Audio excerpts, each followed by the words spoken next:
Hello and welcome to another story from Mrs. Sherry's Kids Book Club. Today's story is called Dancing in the Wings. This book was written by a famous dancer, Miss Debbie Allen. And the pictures are by Kadir Nelson. This book is dedicated to my dancing darling, Sienna. She loves to dance with all her heart. Let's get into the book. Ever since I was born and could see, everywhere I looked, I saw dance. In the clouds as the wind blew them across the sky, in the ripples on a pond, even in the sea of ants marching up and down their hills. Dance was all around me. Dance was me. My mom calls me sassy because I like to put my hands on my hips and because I always have something to say. Well, if you had feet as big as mine, you'd understand why. You should join the swim team since you got those long toes and don't need any fins, my older brother Huey teased. I shot right back. At least I don't have the big forehead looking like a street lamp. Mama said, "Stop all that bad talk. You act so ugly sometimes. Huey, your big head is a sign of intelligence. And Sassy, your big feet will make your legs look longer and prettier in your ballet shoes."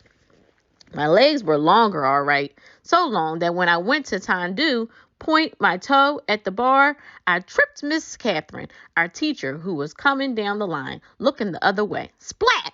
She landed under the piano, her legs up in the air. Oh, it was so funny.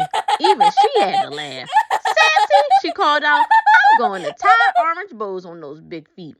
"Sorry, Miss Catherine," I answered, "but if you don't wear your glasses, you still won't see them." One thing for sure, because of my long legs and big feet, I could jump higher and spin faster than everyone else. I was taller than the rest of the kids at school, even the boys.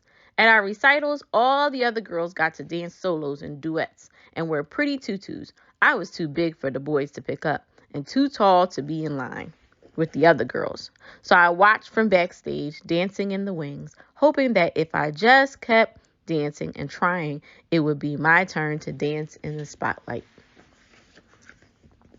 One day, at the end of ballet class, Miss Catherine announced, "Mr. Debato from the Russian school is coming next week to look for talented young people for the Summer Dance Festival in Washington, D.C. The whole room turned into a whirlpool of excitement as the sign-up sheet was posted.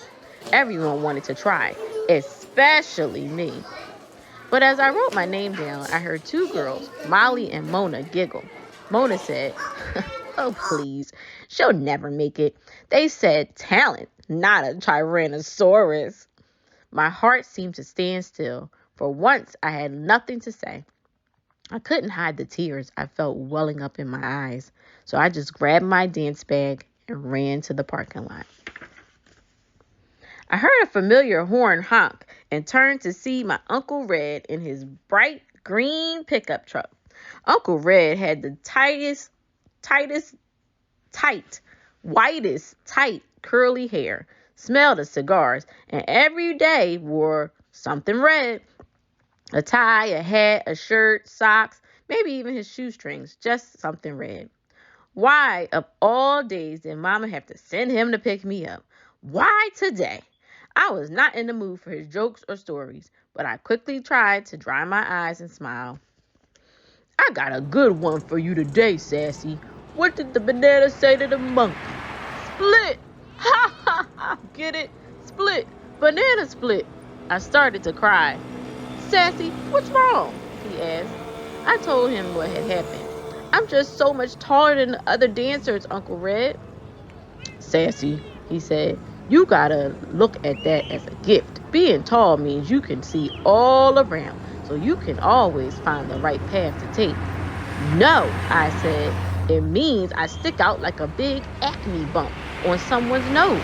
I'll never get to dance. It's a waste of time to go to that audition." "Listen, gal," said Uncle Red, "if I was as tall and pretty as you, I wouldn't need to wear red so people know it's me coming and going. All you gotta do to make your mark on the world is walk into a river." By the time I got home, Uncle Red had cheered me up, had me laughing and feeling better. As I got out of his truck, he waved goodbye, calling out, "Make your mark, gal." Huey and his football friends stopped playing. Huey yelled out, "Hey, Sassy, why don't you come and play with us? We need a goal post." His little, mean, ugly friends laughed. Boy, did they make me mad. "Sure, if you can use your big head for the ball," I shouted back. His friends screamed with laughter. Huey got so mad he turned red, looking like a tomato with that big head. Ha! We were just about to go at each other when Mama called us inside. Late that night, I lay awake, staring out my window and thinking about Uncle Red's words. I could see myself dancing on the Milky Way, swirling like a twirling shooting star. Next thing I knew, I was talking to myself out loud. I'm going to that audition, big feet and all. On the day of the tryout, kids came from all over the city. It was so crowded. Everyone was expected to wear black, but like Uncle Red, I picked my own color, bright yellow. And instead of standing in the back, I squeezed between Molly and Mona right in the front row. I ignored their snickering. Miss Catherine came in and introduced Mr. DeBato. Everyone applauded. Boy, was he short. Couldn't have been more than 4 feet 9 inches tall. He started walking down the rows, pacing back and forth, just looking at us. Then he stopped right in front of me and said, "Young lady, why are you wearing that loud yellow leotard? I'll need to put on sunglasses to see anybody else. Please go to the back row." Molly whispered, "See ya. Wouldn't want to be ya." At least he noticed me, I snapped. I put my hands on my hips and walked to the back. The first round of the audition was center floor exercises. Mr. DeBato walked around prodding and poking, making corrections. He stopped once and looked right at me, but didn't say a thing. I held my breath, so he dismissed almost half the kids after the first round, but not me. Next was the adagio, the slow section. I stood as close to Mona as I could get and whispered, "Your little skinny short legs are going to look like chicken wings next to mine." "I'd rather look like a chicken than a turkey like you with that long neck," she answered. "Talk to the hand," I told her. I took my leg up so high it got stuck. Luckily, I could balance on my other big foot, so I just held it until Mr. DeBato remarked, "Young ladies, the exercise is finished." "Oh," I jumped out of position. "Show off," Molly grunted.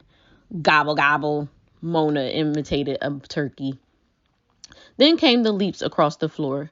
I took off like Jackie Joyner Kersee in the long jump at the Olympics. With one leap, I sailed in the air past all the other girls.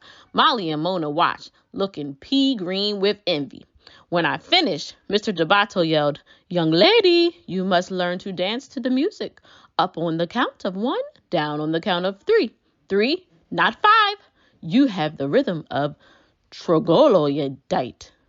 Again. I was crushed as I passed Mona to get back in line. She said, "Next time, bring your big butt down by 3. "Your mama," I said. Oh, did I wish I was a wizard. I turned them into 2 big fat frogs in tutus trying to hip hop. By the end of the day, there were only 7 of us left. Mr. DeBato called out everyone's name except mine and asked them to step forward. Standing alone, I really had to fight to hold back my tears. Then I heard him say, "Thank you all for coming today. Keep working, keep trying. You are dismissed." Mr. DeBato said to me, "Sassy, you have a great deal of potential. You have beautiful long arms and legs, but you flail about with no control. You must learn to use your feet better and timing. You have a lot of work to do when you come to Washington this summer. But please leave that loud yellow leotard at home.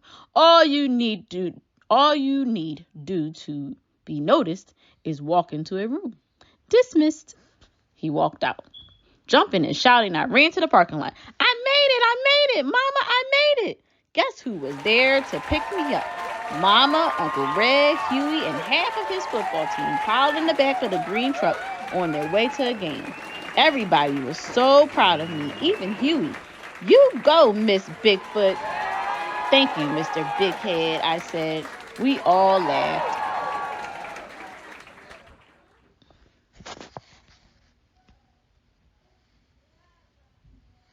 One month later, Mama and I boarded the plane for Washington, D.C.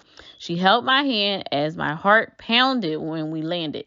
At the school, there were young dancers from Russia, Mexico, France, China, Cuba, Brazil, New York, Texas, and long-legged me from Inglewood, California.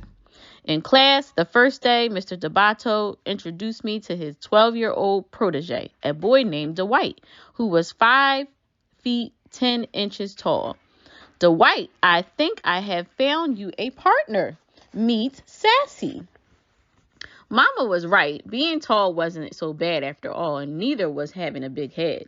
By the end of the summer, Huey had won the grand prize at Space Camp in Alabama, and I got to dance a duet with Dwight in the summer concert.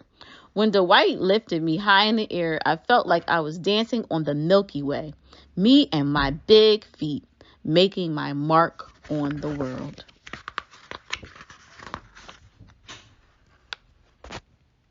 Did you like the story today? If you liked my mom's read aloud, make sure you like and subscribe. Peace.